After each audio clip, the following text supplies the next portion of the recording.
Hello and welcome back to another episode of Notion Bonsai, and today we're going to be doing a little bit of refinement work on a Juniper squamata, or also known as the Blue Star Juniper.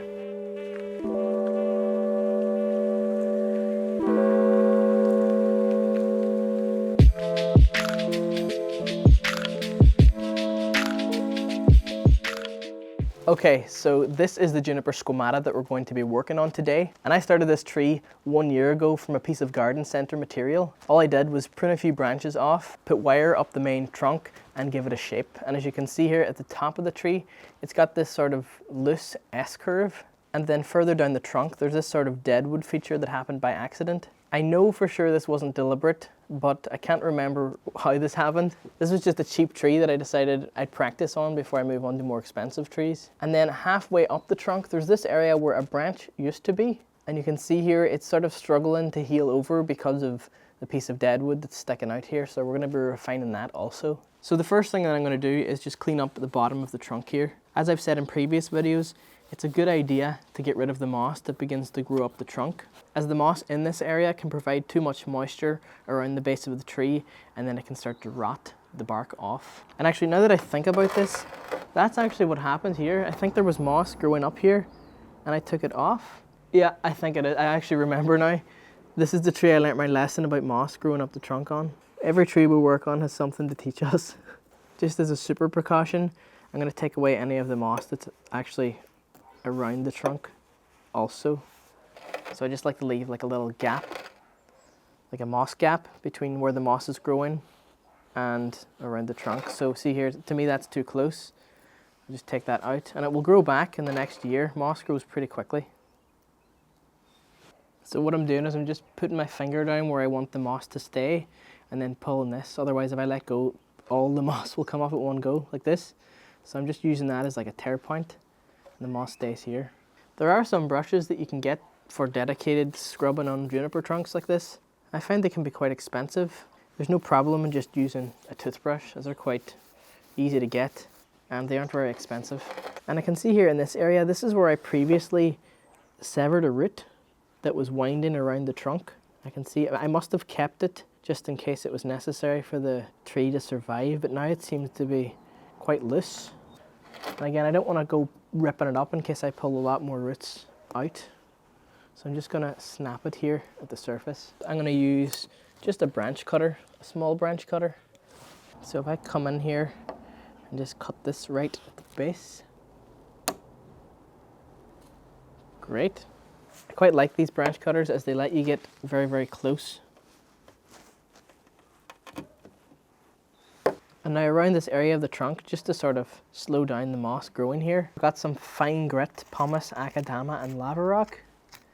I'm just going to place it around the bottom of the tree here. This stops them roots that are under there being exposed to air also.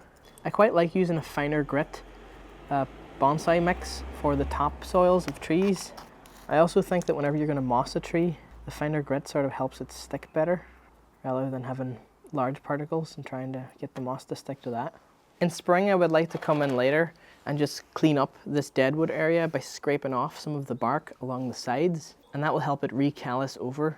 I'm just going to treat this like a shari, and maybe in the future I'll take it further up the tree. I'm not quite sure what I'm going to do with this yet, but the reason why I don't want to work on it right now is because it probably won't heal as quick this time of year because it's autumn and the tree sort of going to sleep for winter. And I would also like to wire the tree, and if I cover this in cut putty and then wire it, it's going to get quite messy. So I'm going to move up to this area here where a branch used to be that's sort of preventing this from callousing, and I'm just going to refine this, and then whenever I wire it I can just avoid that area. So for a callus to callus over properly, you want the area to be nice and smooth, because how a callus works is it sort of rolls over, and here you can clearly see it's still there and it's stopping it from callousing. And even sometimes you'll take a concave cut with some concave cutters so that when the tree heals over, there's no sort of bulge out in that area. And I don't think it's too late for this area here.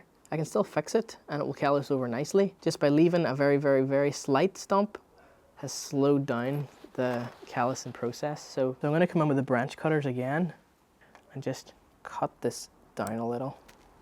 I wonder if I took the concave branch cutters, how would that work on this? This is them here, as you can see they're rounded to take sort of a bite out of it. So if I line these up here, No, that's going to start eating into the callus also, and it will take too big of a chunk out of the tree. So here we're posed with a problem, and I think I should take a fine Dremel bit to this and just hollow it out slightly.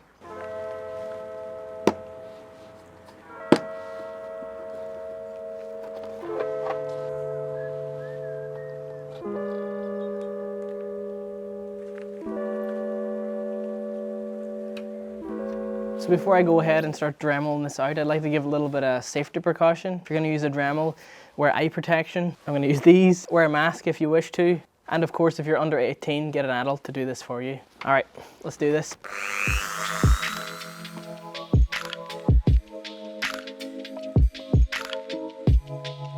Took it down a little bit, but I like to go more concave with it.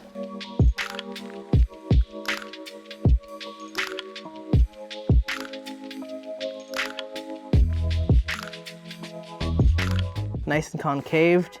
Just going to clean up around the area of this cut now with a knife. If you wish to use a grafting knife, you can, but I prefer to use a box cutter. I'm just going to come in, just find the live tissue, just like that. So this piece is live. So by exposing this, encourages the tree to callus in this area even further, and eventually this wound will be healed over.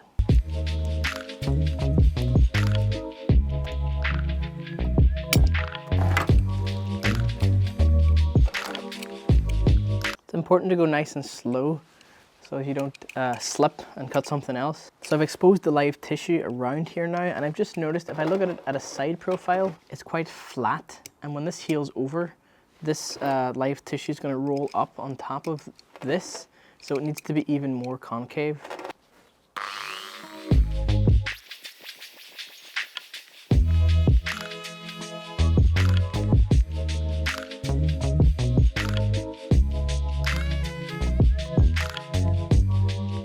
And to seal this wound, I'm going to be using some cut putty. And this stuff has some pretty amazing properties. So before you press this onto a wound, you want the finger that you're pressing with to be wet with some water. Otherwise it will just stick to your finger like that. So I'm just going to push this on the wounded area. There's no harm in just putting it over the whole thing either. Now what I really like about cut putty is it has antifungal, antimicrobial properties that stops the tree getting infected with a fungus. And it also has a growth hormone that encourages better callusing. And then of course it does its job of keeping moisture and fungus out of the tree whilst keeping moisture in the tree. It'll be pretty interesting to see how this calluses over in the next year.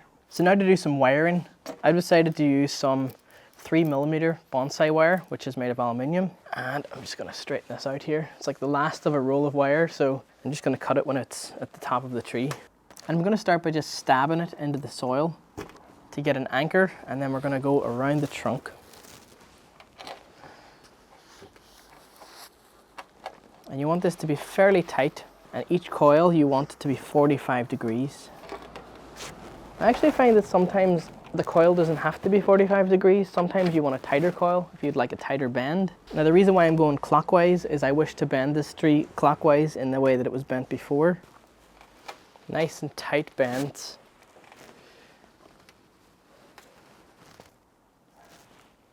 Now I'm taking care here to avoid the area which we worked on here. Now when I wire around this way again, I'm actually altering my consistent 45-degree angle to have it so that the wire falls on the outside of the bend. That way it will make this area bending easier. I'm going to tighten the coil that I create so that I can get this area bent even more. And remember, whenever you wire, there's no rush. You want to take your time, make sure it's wired properly. As I get to the end here, I'm just going to wire it a little bit more 45-degree angle, more open coils.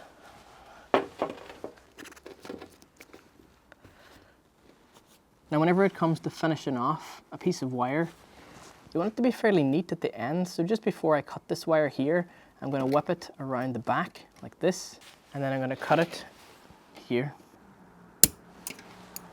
And for that I just use some wire cutters. So let me just observe here on the main trunk that we've wired. It's quite an open coil as it moves up the trunk, as I don't want any bends here. That's just to sort of anchor the wire. And then as I get into the areas that I want to give a harsh bend to, the wire becomes more and more sort of densely packed together, so I can get that more twisted, and then I just finished it nicely at the end, tucking the wire behind. Now I'm going to wire the branches, and for that I'm not going to be using 3mm wire. I'm going to use 2.5mm wire just to hold these branches. So before I wire, I'm just thinking which branches will pair together, as you want to wire 2 branches with 1 piece of wire. Now whenever you wire, it's important that the wire follows the wire that's on the trunk, otherwise you could have crossing wire, and aside from that not looking very nice, it can actually disrupt the sap flow when the tree grows a little bit. So I'm going to wire around this branch here, firstly taking it around the trunk, and then I'm going to take this branch around here.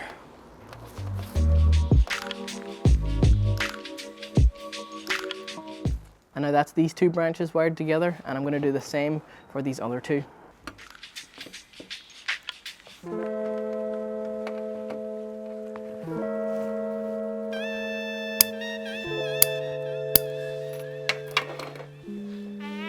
So now we're going to move on to shaping the bonsai. The first thing I'd like to tackle is the trunk. I'd like to give this a tighter bend, actually. Let me just see here.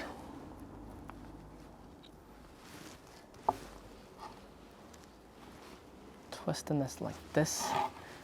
You can actually grab some gin pliers to help you with this. So I want to tighten this area here. I just grab the wire, twist.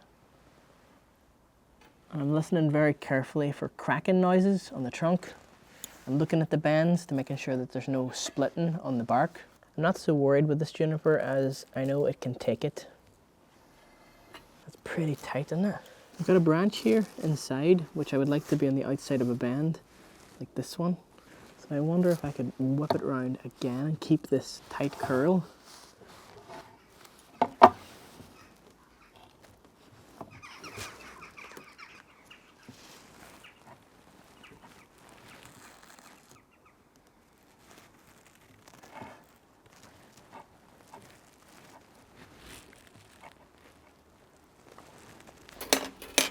So this is where we're at with the bending so far, and if you guys have seen my how to bend a trunk video, it'll be up here. You know, I like to give trees, especially like this one, lots of twists and turns, and it's easier to do when the tree is young than when it's older because the branches sort of set in place when it's older. So I'm just tweaking this ever so slightly with these gin pliers to see if I can get this bend even tighter. I'm really liking how the shape's developing so far. It's starting to look more slender than being like a big sort of wide curve. Before the curve, I think, went beyond the pot, and I like to keep everything in line.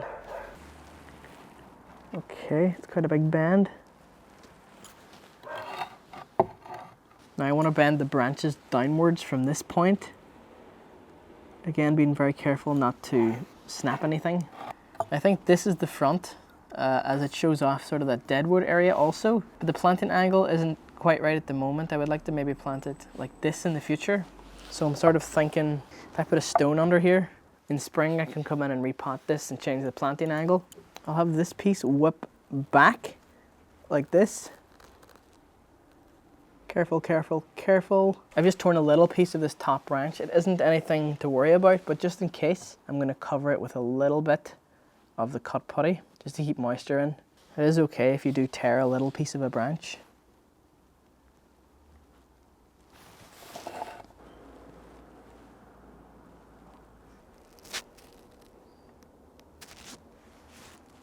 I just like to fix the apex now as it's leaning a little bit too forward.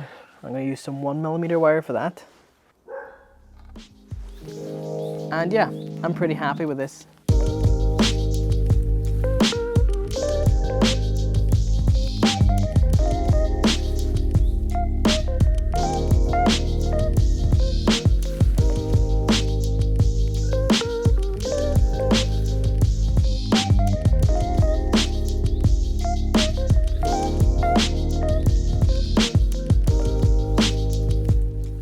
There you guys have it. That was just a quick and short little video on the maintenance of this Juniper squamata over autumn and winter. And when spring comes next year, all these little pads will fill out and it will look a lot more like a finished tree. And of course you don't want to repot this time of year as the tree is sort of going dormant for winter. If you liked this video, please let me know what you thought of it down in the comments and leave a like. And on that, thank you so very much for watching.